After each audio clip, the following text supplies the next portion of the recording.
Imagine you're standing at the water's edge. You watch the waves rolling in and out, the sand shifting beneath your feet, and perhaps birds gliding across the distant horizon.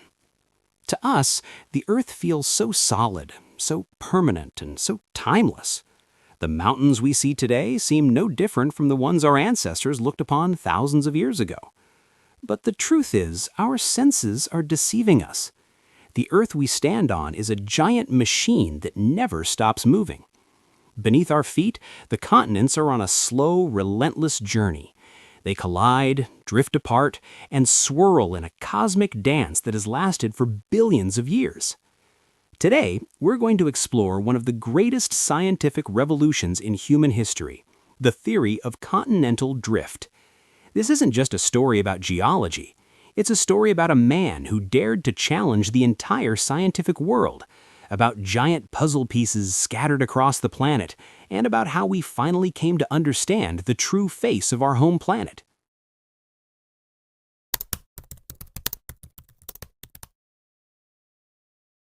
This story begins on a winter night in 1910. A young German meteorologist named Alfred Wegener was looking over a world atlas. His eyes were fixed on a single detail that we might have all noticed back in elementary school: the strange fit between the east coast of South America and the west coast of Africa.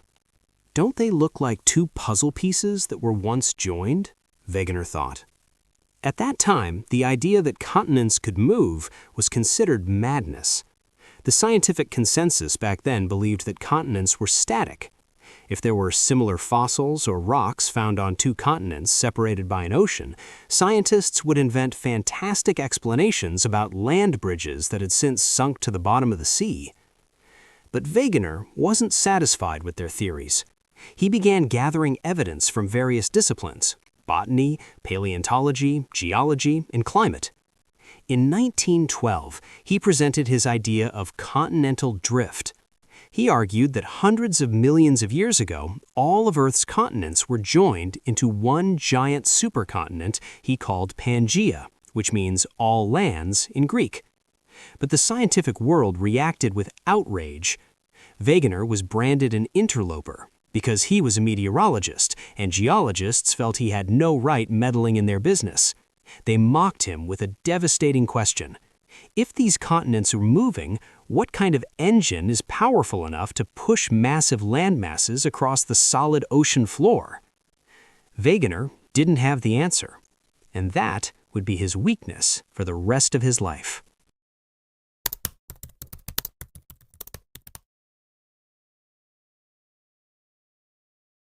Despite being ridiculed, the evidence Wegener gathered was absolutely staggering. Let's break down the evidence he brought forward, the very evidence that has now become the foundation of modern Earth science. Geometric evidence, the jigsaw fit. It's not just Africa and South America. If we strip away the sea levels, the edges of the continental shelves of every continent in the world would lock into one another with stunning precision. Second, fossil evidence, messages from the past. Wegener discovered fossil records of identical animals in places now separated by thousands of kilometers of vast ocean. Mesosaurus, a small freshwater reptile whose fossils are only found in South Africa and Brazil. It would have been impossible for this little creature to swim across the salty, brutal Atlantic Ocean. Glossopteris, an ancient fern with seeds too heavy to be carried by the wind across an entire ocean, yet its fossils are found in Australia, Antarctica, India, Africa, and South America. Third, geological evidence, the broken mountain ranges. If you piece North America and Europe back together, the Appalachian Mountains in the United States line up perfectly with the Caledonian Mountains in Scotland and Scandinavia. The rock types and their ages are identical. This is no coincidence. It is a single mountain range, torn apart by the birth of the Atlantic Ocean. And then, ancient climate evidence. Wegener found glacial deposits, marks left by ice, in tropical regions like India and Central Africa. Conversely, he found fossils of tropical plants and coal seams in the frozen islands of the North and Antarctica. There is only one explanation: These continents were once located at entirely different latitudes.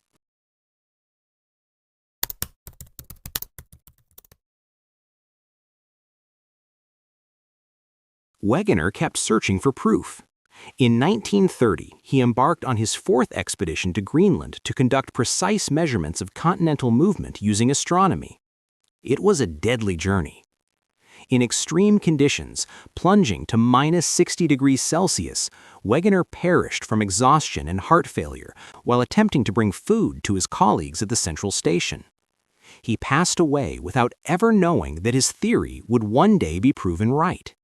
He was buried beneath the Greenland ice sheet, becoming a permanent part of the very land whose movement he had spent his life trying to prove. For 2 decades after his death, the theory of continental drift was treated as nothing more than a strange footnote in the history of science. Until finally, World War II changed everything.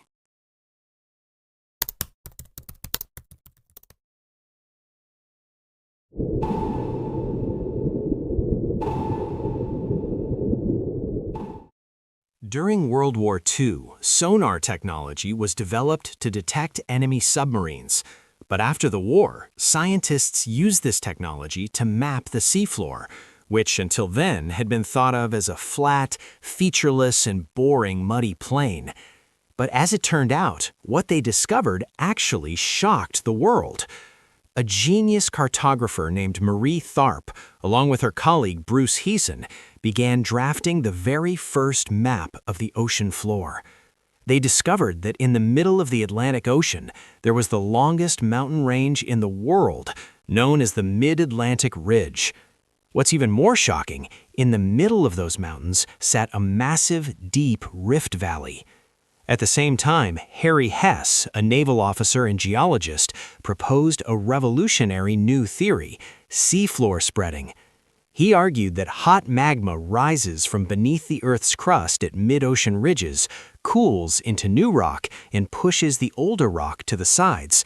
The seafloor acts like a giant conveyor belt, carrying the continents along with it.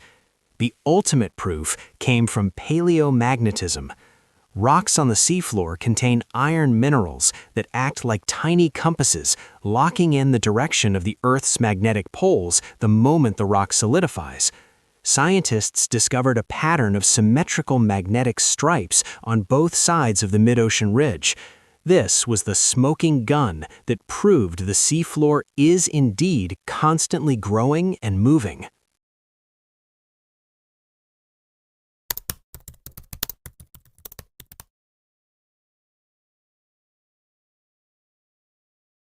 By the late 1960s, Wegener's theory evolved into something even grander and more comprehensive: plate tectonics.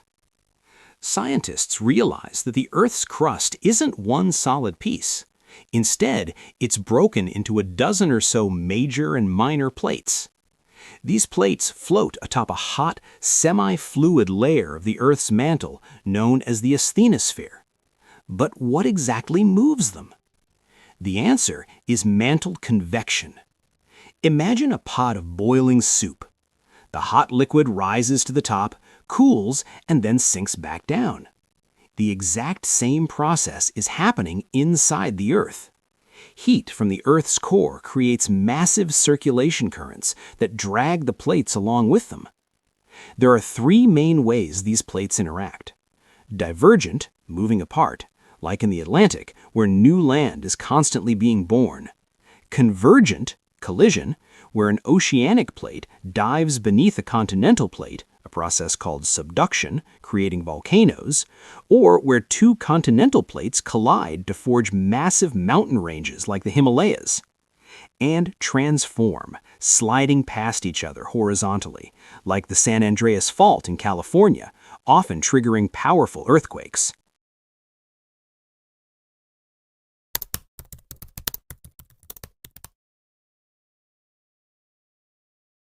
Continental drift isn't just about geology, it is the master architect of life itself. Climate, the movement of continents, shifts ocean currents and wind patterns. When Antarctica broke away from South America and Australia, a circumpolar current formed, isolating the continent and transforming it into a frozen desert. Evolution. As continents drift apart, species become isolated and evolve in unique ways. That's why Australia is home to marsupials like kangaroos, while other continents are not. Resources. Oil, natural gas, and mineral deposits are often found in places that were once ancient plate boundaries or basins formed by the splitting of continents. Without plate tectonics, Earth might have become a geologically dead planet like Mars. Plate tectonics help recycle carbon and keep our planet's temperature stable, allowing life to truly thrive.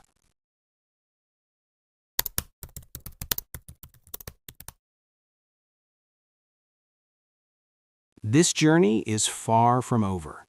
The Earth's plates continue to move at an average speed equal to the growth of a human fingernail, roughly 2 to 5 centimeters per year.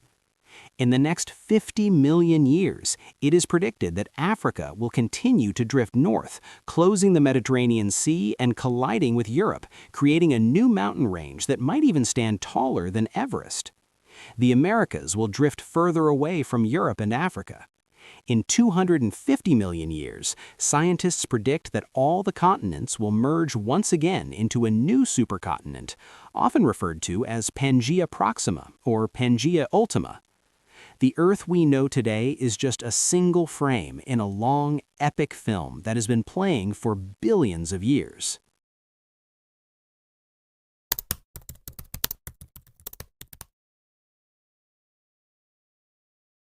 The story of continental drift is a powerful reminder of humility. We live atop giant fragments, drifting over a vast ocean of molten fire. What was once dismissed as the mad idea of a lonely meteorologist has now become our key to understanding earthquakes, volcanoes, and the history of life itself. Science is not a collection of static facts written in old books. Science is a process, an adventure in search of the truth, even when the world stands against it.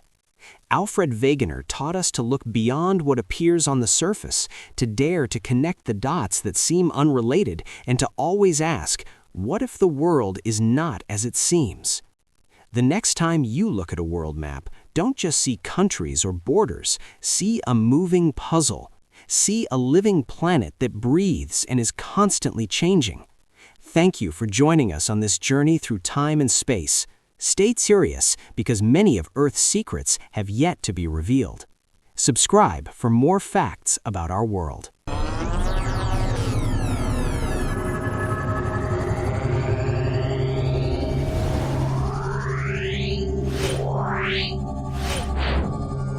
Yeah.